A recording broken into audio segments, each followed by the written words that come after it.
Olá, pessoal! Sejam muito bem-vindos e bem-vindas ao nosso encontro, quarta-feira de cinzas, início da quaresma, início de um tempo simbólico, arquetípico, muito importante para a humanidade em diversas épocas e para diferentes povos e com diferentes interpretações, mas que quem já está iniciado nos estudos da psicologia junguiana, da psicanálise junguiana, em que se fala de símbolos, arquétipos, o poder dos mitos e dos contos, sabe que todas essas histórias e essas jornadas que perpassam o inconsciente coletivo e passam por diversas civilizações e perduram durante séculos e séculos no imaginário humano, elas têm um poder na psique, um poder arquetípico do inconsciente coletivo e de ativar em nós, em cada um de nós, na nossa psique, algumas vivências psicológicas, alguns estados psicológicos em que as pessoas podem sentir processos de cura, de amadurecimento, de elaboração de dores e traumas, e sim, as histórias e a psicologia toda é baseada nisso, nos mitos e nos contos, e a gente reelaborar a nossa história pode sim transformar o nosso modo de existir, de estar na vida. Então é a partir dessa psicologia que eu convido vocês a viverem comigo esse tempo dessa quaresma, que são 6 semanas antes da Páscoa, olhando para ela de um modo simbólico, de um modo arquetípico e tirando desse momento todas as lições que podemos ter dessa vivência e desse momento tão simbólico, que é como se fosse um portal arquetípico se abrindo de uma possibilidade de crescimento. Para quem não me conhece, tem muita gente nova aqui, eu me chamo Michele Sequim, eu sou pedagoga, educadora especial, mestra em psiquiatria, doutoranda em educação pela Universidade Federal do Rio Grande do Sul e sempre trabalhei como professora, já há 25 anos, e desde o início da minha formação, eu estive em contato com os estudos profundos dos contos de fadas, com os estudos aprofundados dos arquétipos, e todos esses anos eu usei muito as histórias e ainda uso hoje os contos de fadas, e agora estou aprofundando no meu doutorado.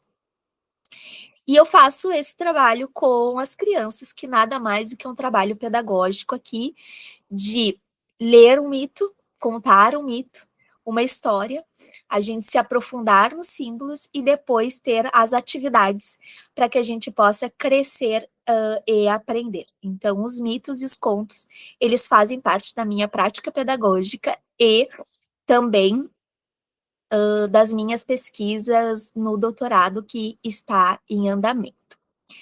Então, eu convido vocês a essa travessia da sabedoria feminina. Eu chamei essa nossa jornada de a quaresma de Vênus para que a gente possa ativar, a gente possa olhar com profundidade para as questões do feminino dessa época. Então, de forma alguma, eu estou querendo descaracterizar a quaresma do catolicismo, a quaresma do cristianismo. Aqui eu estou indo para mitos e contos que são mais antigos do que o cristianismo e do próprio judaísmo, que era essa visão e esse olhar que se tinha para a nossa estrela guia, a estrela guia da humanidade, que é a famosa estrela guia, que é a estrela de Vênus, que traz muito essa ideia dos mitos de desaparecer e voltar luminosa. E nós já vamos entender por quê. Isso é pelos movimentos do planeta e que sempre foi uma estrela né? Foi um planeta, mas que se falava a estrela que inspirou, quando a gente fala da estrela de desejos, da estrela guia, da estrela do planeta do amor, nós estamos falando de Vênus e dos seus movimentos. Por ela ser a estrela mais brilhante do céu, ela foi uma das mais estudadas e a mais inspiradoras. Então vamos passar aqui um pouquinho. Então, a grande inspiração para essa jornada que eu criei está ligada a. Opa, não passou aqui, voltou, desculpa. Ela está ligada aos movimentos de Vênus. Então, por ser a estrela mais brilhante do céu, a mais inspiradora, a que aparecia na manhã, para quem estava velejando, para quem estava na praia, ela ficava, uau, né, muito visível como estrela da manhã. Aí havia um tempo que ela desaparecia e depois ela voltava como a estrela do anoitecer.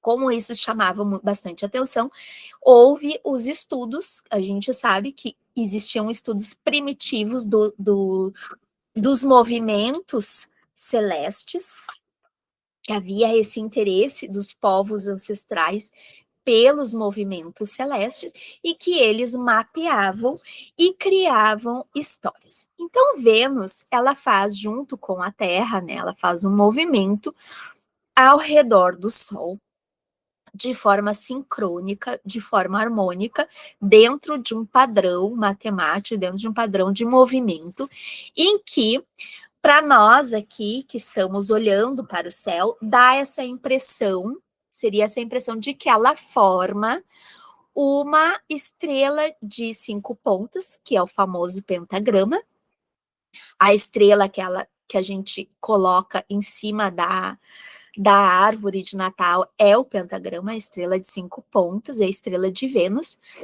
e que ela faz esse movimento quando ela se tem essa conjunção com o Sol. Então, no momento da conjunção, se a gente vai mapear, parece uma estrela, mas com os movimentos também parece uma flor, e a gente chama flor de Vênus. Então, aqui eu dei um pouquinho a Terra, né, aqui, ó, fazendo o seu movimento, a Lua e Vênus. E quando ela vai fazendo esse movimento, e a Terra se movimentando também, ela também vai como a Lua aparecendo na fase crescente, na fase minguante, a gente não consegue ver pelos telescópios, a gente conseguiria ver, mas a gente vê pela luz, pela intensidade da luz. Então, ela faz mais ou menos assim esse desenho no céu, tá? Então, aqui está o Sol, aqui está a Terra, desculpa, e aqui é o Sol. Então, ela faz esse movimento de... Aqui, ela vem de quando ela está próxima à Terra, aí ela faz esse movimento retrógrado, vai lá dar um beijinho no Sol, que é a conjunção. É claro que ela não chega até lá, é pelo movimento que nós vemos.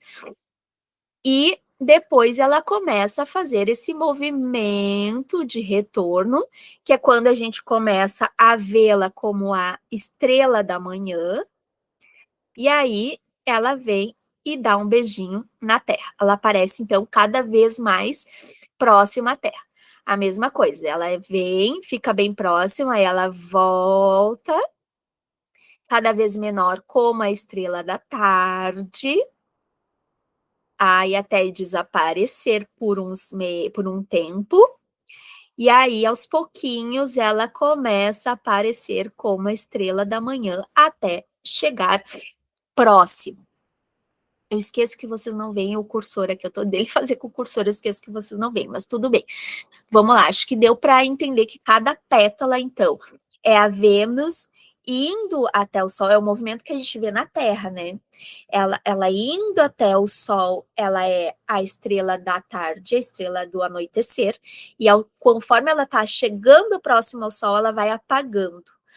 Chega lá, é como se ela desse um encontro lá com o Sol, e ela volta como a estrela da manhã, cada vez mais luminosa, porque vai dando essa aproximação com o nosso planeta. E esse movimento, os povos deram várias histórias para eles, para esse movimento de Vênus, mas todos eles têm algo em comum, que é a questão de morte e renascimento, de se esconder e voltar luminosa. Então, nós temos lá a estrela da tarde brilhando linda antes do sol, logo que o sol se pôs. Então, ela tá lá, Vênus majestosa, mas ela começa aos pouquinhos a desaparecer e ela some. Ela vai lá, vai até o sol, é como se ela ascendesse para o mundo celeste, né? Pegasse lá um pouquinho as bênçãos do sol e voltasse pela manhã, aos pouquinhos renascendo, para nos trazer, então, as bênçãos. Então, a Vênus, ela tem essa ideia da morte e renascimento, de se esconder e depois nos trazer as bênçãos. A quaresma é esse tempo em que estamos nos preparando para o retorno de Vênus como a estrela da manhã.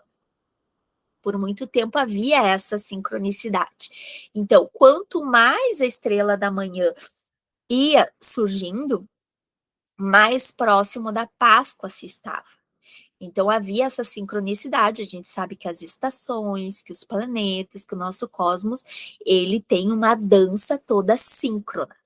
E o imaginário da humanidade fez histórias, criou histórias e mitos que eram síncronos a esses movimentos cósmicos e que eram síncronos também às questões da agricultura.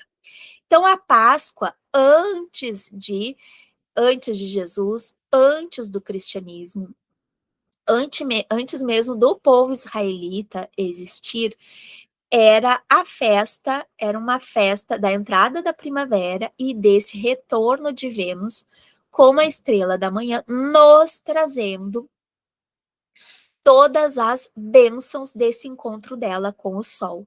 É como se ela tivesse morrido e renascido, nos trazendo bênçãos, nesse olhar de bênçãos, como bênçãos de amor, bênçãos de prosperidade, curas, que se realizariam curas e que a gente amadureceria e cresceria. Então, é um tempo antes da Páscoa, em que era a Páscoa como a entrada da primavera, a chegada desse renascimento da natureza, e ao mesmo tempo esse renascimento de Vênus nos trazendo as bênçãos da viagem dela até o Sol.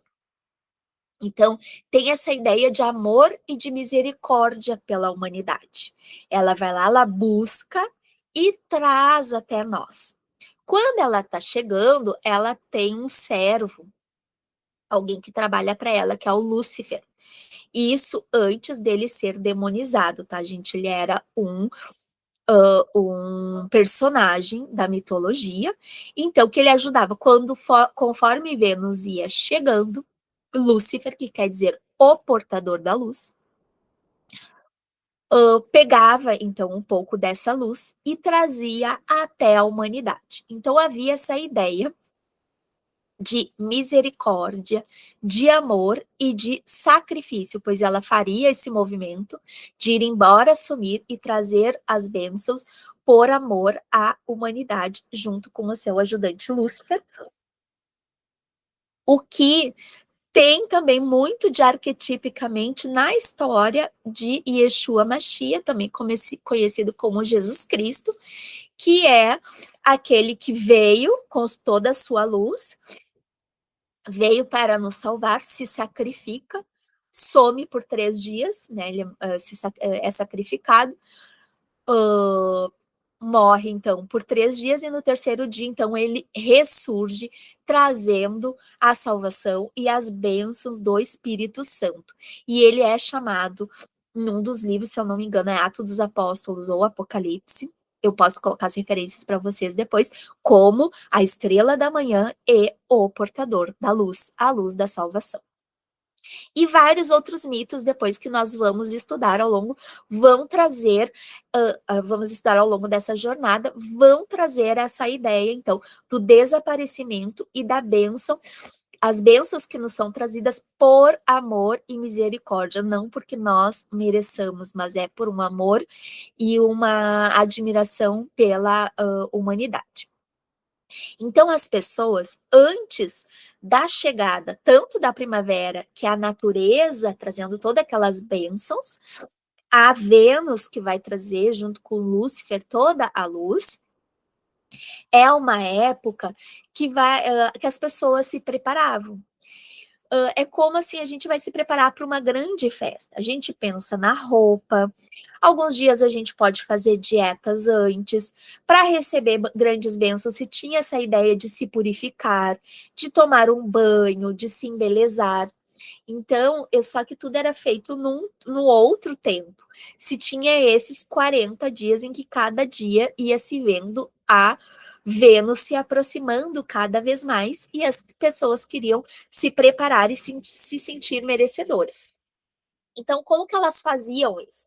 Com purificação das suas casas, do seu corpo, com uma ideia de amadurecimento, né, de se mostrar merecedor, de ter a colheita na primavera, de arrumar o seu jardim, arrumar o local onde se vive, se não tinha jardim, mas a aldeia ali, o povoado, arrumar, limpar, é como na chegada da primavera dá essa ideia. Muita gente faz até hoje suas faxinas, as suas reformas na reforma da primavera. Tinha uma ideia de restrições, porque eu vou me purificar, então é como fazer uma dieta. Dieta é uma restrição, as pessoas faziam restrições de beberem mais água, de comerem alimentos que se tinha essa ideia de purificar a saúde, para que eu amadureça também o meu corpo e para que eu ative. Isso tinha muito na antiguidade, como que eu vou ativar a minha força, né, a minha imunidade.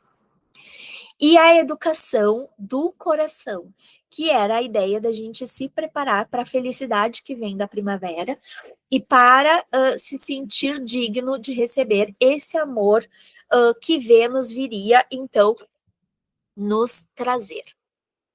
Aí é que vem a ideia depois que vai ser incorporada pelos israelitas e depois pelo cristianismo, pois tudo isso vem dessas práticas ali de povos ancestrais da Mesopotâmia, da mesma área ali em que são os ancestrais depois dos israelitas, dos cristãos e de várias outras religiões daquele local, e dos gregos e dos egípcios, todos mais ou menos nessa mesma origem, tá?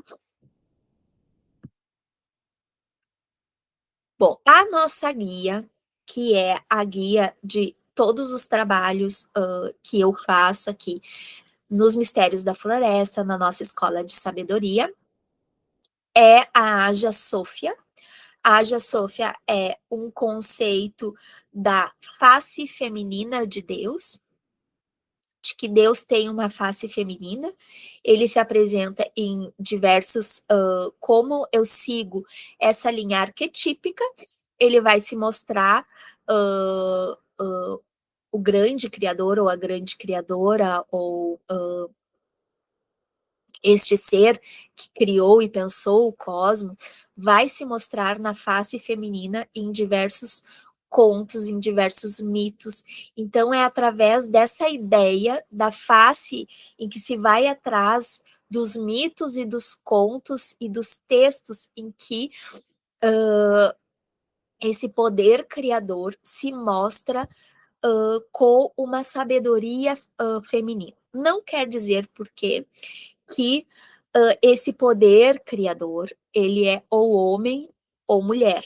Ele vai se mostrar arquetipicamente como mulher ou como um arquétipo feminino, com atributos arquetípicos femininos e também com atributos e arquetípicos masculinos. Aqui a gente está olhando em termos de arquétipos de imaginário coletivo. Então, eu sempre trago essa ideia e esse conceito de que há uma sabedoria divina ligada as faces femininas de Deus e que vai nos trazer essa ideia de uma sabedoria superior, de uma busca pelo conhecimento, que é a Sofia, que vai inspirar a filosofia, a psicologia. A psicologia é estudo, mas a filosofia, a teosofia, a antroposofia, então todos são ligados a essa ideia dessa sabedoria divina que é apresentada, então, nos textos, nos mitos, como a face feminina de Deus, que também é dessa região da Mesopotâmia esse conceito e que permanece lá. Existem templos para Hagia Sofia, então esse aqui é um dos templos lá de Hagia Sofia, na Igreja Ortodoxa do Oriente ainda tem. Ela é cultuada como a face feminina de Deus, que se apresenta em textos sagrados, no caso dessa que estão na Bíblia ortodoxa, alguns da Bíblia católica, mas que também foi cultuada pelos filósofos, pelos gregos, enfim, por vários estudiosos. E ela se apresenta, por exemplo, nos mitos gregos, enfim. Então, é essa guia e essa grande arquétipo de que a sabedoria ela vem como um atributo feminino arquetípico. Não quer dizer feminino das mulheres, quer dizer feminino arquetípico e que tanto a gente quer resgatar no nosso contexto atual.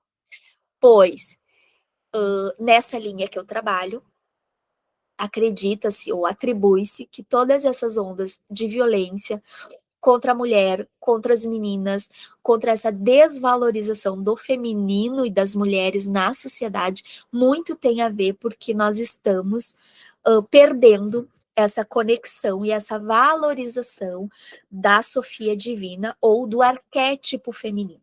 Então, as pessoas, porque esse arquétipo feminino está no ser humano e no coletivo. E a partir do momento que o coletivo e cada um de nós não estamos honrando a Sofia, a Sagrada Sofia, as mulheres, é claro, e a sociedade, todos os aspectos femininos da sociedade são desvalorizados e violentados. Então, esse é um trabalho aqui que eu estou fazendo para, em honra ao arquétipo feminino, aos valores femininos na sociedade, tá? Como um todo.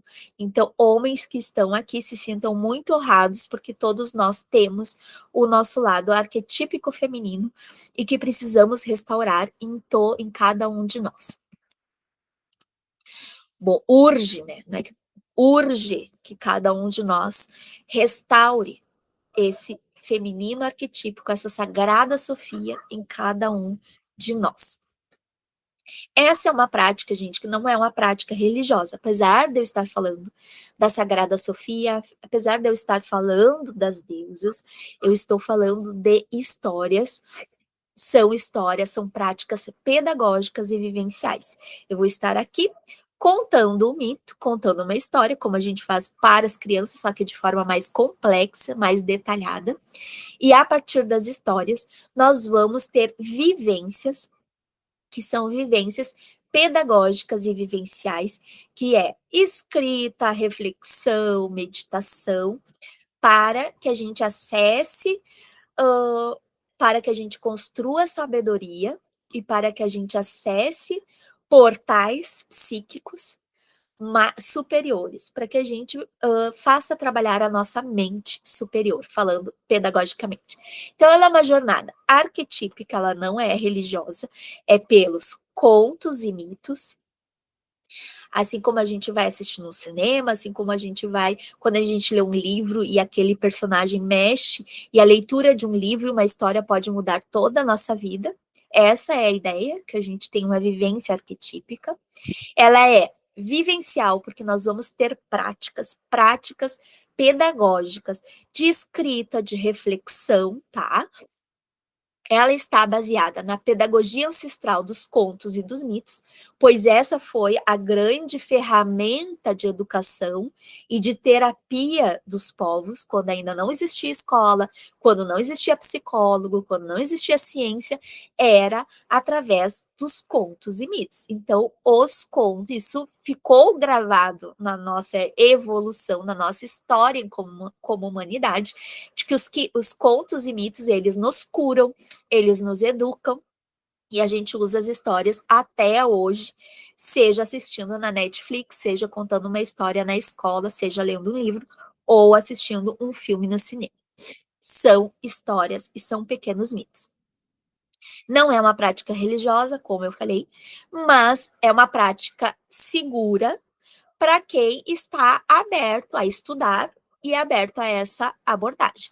É claro que se tu vê isso como, isso é uma prática de idolatria, coisa do Satanás, com certeza não vai ter um bom efeito em você. É preciso que tu tenha um mínimo de abertura para conhecer outras histórias, além das histórias bíblicas, que tu aceite ouvir, aceite ter um imaginário para além do cristianismo, você não precisa acreditar na história para a história ser benéfica para você. Por exemplo, eu não acredito na Cinderela. Talvez existiu lá uma mulher em que se baseou a Cinderela, mas eu não acredito literalmente na história da Cinderela, mas lendo a história ou da Chapeuzinho Vermelho, que tinha um lobo que falava com a Chapeuzinho, mas eu posso ler essa história, me encantar pela história, ler os símbolos, e ela pode ter um efeito em mim, mesmo eu não prestando culto ao lobo mau e a Chapeuzinho Vermelho. Tá? Então, a pessoa tem que ter, para participar disso, o mínimo, então, desse entendimento e dessa abertura para ler as histórias dessa forma, tá? O nosso conto guia, então a gente vai ter como guia a Vênus e a própria Cinderela, que é uma das histórias, então, que vai se basear nas deusas antigas da Mesopotâmia, que eram deusas que trabalhavam com essa ideia da Vênus, de ela ser esplendorosa, aí ela tem uma morte simbólica, e é na morte que ela vai se encontrar com o sol, com a divindade, e aí ela retorna para nos abençoar, ou ela retorna madura, ela retorna crescida. E a Cinderela é esse conto guia em que primeiro a gente não tem que ver como uma história romântica, vamos ver como um arquétipo do crescimento da Cinderela para ela se tornar rainha e se sentir digna de ser rainha. Então, primeiro ela vem de uma família que era feliz, que era rica, a mãe morre, aí tem todo aquilo, depois o pai morre, dela fica nas mãos da madrasta, das irmãs, e ela vai sendo colocada num local de escanteio, e ela vai sendo colocada para cuidar do borralho. Tanto que um dos nomes do conto é a gata borralheira, gata, porque os gatos não têm um bom status nos contos de fadas, eram animais que não tinham bom status na Idade Média, então a gata, ou seja, aquele animal ordinário que fica lá na cozinha, e ela cuidando daquele fogo como algo que não era mais sagrado. Ou seja, ela também fala um pouco do conto, assim, de como o sagrado feminino e de como o feminino arquetípico foi sendo desvalorizado. Então, a Cinderela ela também representa essas deusas e esse feminino que decaiu, esse feminino arquetípico que decaiu, que foi colocado num lugar de menos destaque, de serventia, pois antigamente, nos povos ancestrais, cuidar do fogo era uma grande bênção, era uma grande honra tu ser aquela que cuidava do fogo. E aí chega nesse momento da Idade Média e de outros momentos um pouco antes, que isso se torna algo não honroso. A cozinha já se torna um espaço que não é mais sagrado, é o lugar de pessoas inferiores. E aí, então, ela se torna a gata borralheira, mas com, digamos assim, uma profecia de que ela vai voltar, que haverá ajuda, né, de uma fada madrinha. Tem alguns contos que é a sua mãe, a alma da sua mãe, que vem ajudá-la e ela retorna como rainha. E é o que nós estamos fazendo aqui, o retorno de Sofia, o retorno do feminino sagrado em cada um de nós. Então ela representa um pouco e tem essa ideia das cinzas e de nós nos colocarmos na quarta-feira de cinzas como Cinderela, nessa cozinha da vida, nessa humildade, nessa eu estou me retirando, mas eu, como a Vênus, eu estou me retirando, e é nessa escuridão, nessas sombras, que eu vou receber o fogo sagrado. Eu vou cuidar dos fogos sagrados. Como Vênus que vai chegar e pegar aquele fogo sagrado, um pouco do sol, vai pegar um pouco da luz do sol, uma luz sagrada para si, e vai voltar mais brilhante e ainda vai poder espalhar para a humanidade, ajudando os inferiores, que nós seríamos inferiores aos deuses, né? Então ela vem por misericórdia nos ajudar. A intenção aqui, então, nessa quaresma nossa, a quaresma de Vênus, e aqui tem uma ilustração em que é essa retirada para o deserto, para voltarmos mais sábias, é a gente ir para o deserto, se chama isso em psicologia desertificação, que é, então, eu fazer aquelas práticas de preparação para a Páscoa, para eu ser merecedor, mas é uma purificação, é para que eu receber a luz, é como eu vou me arrumar para o baile. Se eu vou me arrumar para o baile, se eu quero ir para o baile, a gente faz dieta antes, a gente toma banho, a gente se limpa, a gente se purifica, a gente vai atrás de uma roupa melhor, então os dias antes a gente usa roupinha simples e vai atrás de fazer ou de comprar uma roupa melhor, enfim, de limpar os sapatos, de ajeitar as coisas para ir no baile, ou se a gente vai fazer o baile na nossa casa, a gente vai arrumar a casa. Então, antes dessas bênçãos, a gente precisa se recolher e fazer o nosso trabalho interno, tá? Então, nos preparando para um renascimento psíquico. Essa é a nossa intenção. Então, diferente de algumas quaresmas ou de algum que se fala em mortificação, que se fala em penitência, que a gente não está pensando em penitência e pecado, a gente está pensando em se purificar para que uma sabedoria, para que essa luz superior que Vênus vai nos trazer, entre até nós como um jarro limpo, como um espaço limpo, pronto para receber essa luz. Tudo certo até aqui?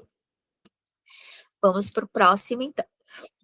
Como práticas, então, nós vamos ter alguns dias que eu chamo, agora falando um pouco mais do prático, que é segundas, quartas e sextas, já começando nessa sexta-feira, o chá com a deusa mãe. Ele é um contraponto ao Café com Deus Pai, que é um livro devocional. A gente vai fazer aqui algumas práticas pedagógicas ao estilo inspiradas em devoção, que se chama Chá com a Deusa Mãe, que é o contrário do café, porque aqui a gente não quer se acelerar para produzir, a gente quer recolher. Então, vai ser no final do dia, nas segundas, quartas e sextas, no nosso grupo, eu vou colocar uma inspiração de um conto e uma tarefa reflexiva sobre aquele conto, sempre num ciclo de crescimento. Todos os contos que eu trouxer aqui, eles vão falar de vida, morte e renascimento. E aí, para cada etapa das heroínas que nós vamos estudar, ou do herói que a gente, ou do personagem que a gente vai estudar nas segundas, quartas e sextas, a gente vai ter esse. Eu saio de um ponto, há uma morte psíquica, e aí retorna mais sábio, mais iluminado. Então, por isso que eu chamei de chá com a deusa mãe. São exercícios que vão estar escritos lá no nosso grupo, por escrito, tá? Nossos encontros são só os domingos. Mas vai esse exercício lá no nosso grupo. e aí vocês vão fazendo com o tempo de vocês, e claro, eu sempre convido aqui, a gente tá no deserto, mas a gente vai fazer essas pausas para tomar um chá, e tudo com muita amorosidade, a gente vai, não é para sofrer, se chicotear, não, a gente vai para o deserto para poder ouvir melhor as estrelas, poder fazer uma meditação mais profunda, poder fazer as nossas reflexões por escrito de forma mais profunda e vamos nos encontrar nesse deserto, nessa desertificação, para tomar um chá e nos acolher nesse trabalho, tá? Então, eu aconselho que vocês façam uma mesinha bem bonita, que vocês escolham chás que vocês gostam, e claro, não é obrigatório, mas pode ser um chá simbólico da hora do chá, o chá com a deusa mãe. Então, para cada semana, no domingo, então eu vou contar a história e vou ativar, e vai ter segunda, quarta e sexta, então, 3 reflexões daquele conto, em que nós vamos aí seguir tendo um exercício, muito exercício é meditação e escrita de si, que é a gente refletindo sobre aquelas questões através de uma escrita inspirada, uma escrita breve, não precisa ser nada que alguém vai ler, não, nós não estamos fazendo um grande livro literário, é para que haja sempre a transformação pessoal. Junto essas práticas de escrita de si a partir das histórias, eu convido vocês a terem 2 práticas vivenciais. Então, esse já é o convite, primeira tarefa. Além de já começarem a preparar as coisas para o chá, então, prepararem o seu cantinho para o chá, um caderno ou folhas soltas para vocês fazerem a escrita de si, e nos domingos assistirem, então, o nosso encontro no YouTube. Eu peço que vocês intencionem hoje, mas essa intenção, logo aqui depois do nosso encontro, quanto mais a gente faz, vocês podem chamar alguém que tem alguma prática espiritual, de uma oração, se você tem alguma divindade feminina, faça uma oração para essa divindade feminina, uma divindade feminina amorosa, que está trazendo luz, tem que ser uma divindade feminina da luz, que vai te trazer luz, vai te trazer amor, vai ser essa grande mãe que vai te abraçar e que está te trazendo, já está a caminho, te trazendo essas bênçãos, essa luz divina, por amor e misericórdia. Então é uma mãe te trazendo luz. Tenta te conectar. Se você não tem uma divindade, você pode se conectar com o eu superior, com a bondade que existe no universo, ou mesmo com o amor que há em ti, com o amor que une você com outras pessoas. Você vai se conectar com esse seu lado bom e vai oferecer as suas dores para serem transmutadas. É comum na prática da quaresma cristã ter uma prática, entre aspas, de sofrimento, que é para se unir ao sofrimento de Jesus na cruz.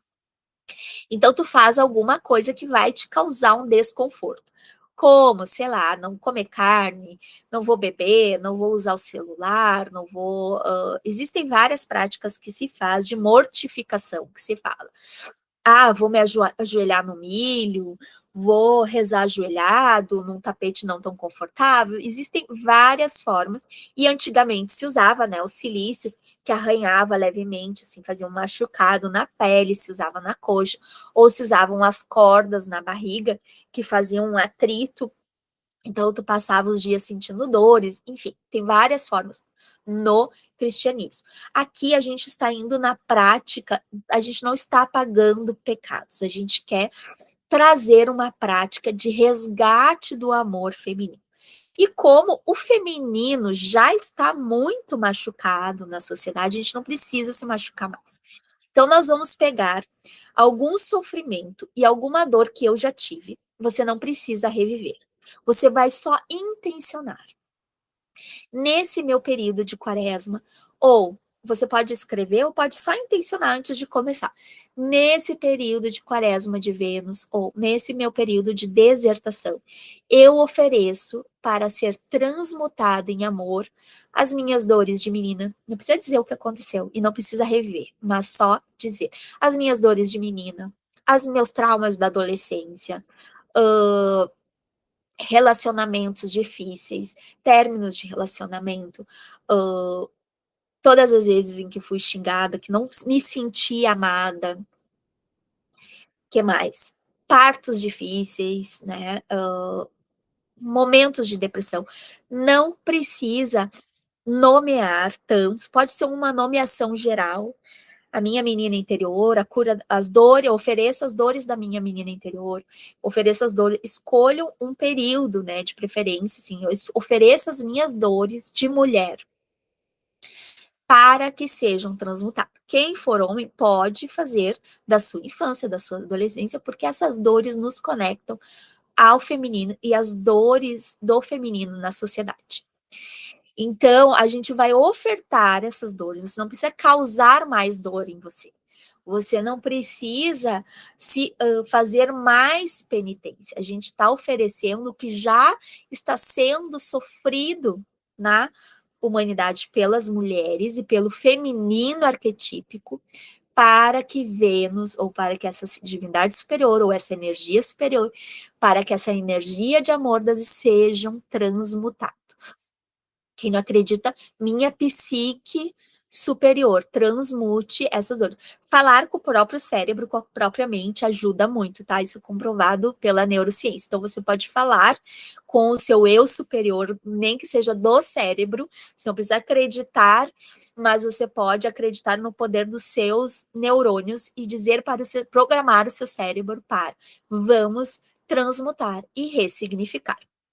Não se preocupe, nenhum dos nossos exercícios nós vamos reviver traumas. Não tem nada aqui de reviver dores. Não, e nem para ressignificar. Não se preocupem com isso, tá? É só oferecer. Eu ofereço aqui para ser transmutado as minhas dores. E que faça a segunda dessa época muito boa, que se faz e que se fazia em tempos ancestrais, nossos ancestrais realizavam, e era muito propício nessa época, é doar amor. Doar amor quer dizer o quê? Eu vou criar na minha vida momentos de exercício de amor. E esse exercício de amor pode ser, eu vou falar de uma forma mais doce com alguém, eu vou cuidar melhor do meu jardim com mais amor, eu vou lavar uma louça com mais amor. Não precisa ser grande, não coloque muitas tarefas, é aos pouquinhos. Eu vou acordar todos os dias pedindo, ai, que bom é viver, eu me amo, eu amo a vida, mesmo que eu esteja, então essa é uma prática. Eu vou fazer algo que eu odeio, vou tentar olhar aquilo com amor. Ou eu não gosto muito, sei lá, do meu vizinho, vou tentar olhar o vizinho com um olhar amoroso de ser humano. Ah, talvez ele é um ser humano em sofrimento, enfim. Tentar criar um olhar. Para quem consegue algo mais abstrato. Quem precisa de algo mais concreto, pode ser, vou lavar a louça. Que forma eu posso lavar a louça com mais amor à vida? Põe uma musiquinha, a gente vai criando formas. Então, são duas tarefas. Doar as suas dores só uma vez. Não precisa ficar relembrando. Intencionar agora. Logo que acabar aqui o vídeo, já intencionar. Eu vou fazer a minha quaresma doando as minhas dores de menina para que Vênus, ou para que o eu superior, para que a minha mente, para que os neurônios, para que o amor que há no universo transmute. Pronto. Doar amor já tem que ser uma prática meio que diária. E tu pensa, vou varrer a casa com mais amor, vou dirigir com mais amor. Então, escolhe aí um exercício para a gente pensar em criar uma esfera, um clima de mais amor na nossa vida. Certo? É importante que seja seja algo do cotidiano. Não é, só vou doar um dinheiro, vou doar algumas roupas. Não, tem que ser algo um pouquinho menor, mas que seja de todo dia, e pode ser algo até para si. Ah, eu não me cuido, não me olho muito no espelho, ou não me agrado, pode ser algo para si também. Se olhar com mais amor, se tratar com mais amor, mas que seja uma forma pensando numa doação, né? Vou me colocar melhor, vou sorrir um pouco mais, que melhora o meu humor, melhora o do outro, tá? Então, esses são os nossos exercícios vivenciais. Qualquer dúvida, entre em contato comigo ali pelo grupo, podem entrar em contato comigo direto. Eu estou aqui, então, à disposição. Hoje, quarta-feira de cinzas, que a gente se coloque nesse borralho da Cinderela para recebermos essa sabedoria superior que esse tempo nos convida a acessar. E até sexta-feira no nosso primeiro Chá com a Deusa Mãe. Tchau, tchau e obrigada por estarem aqui.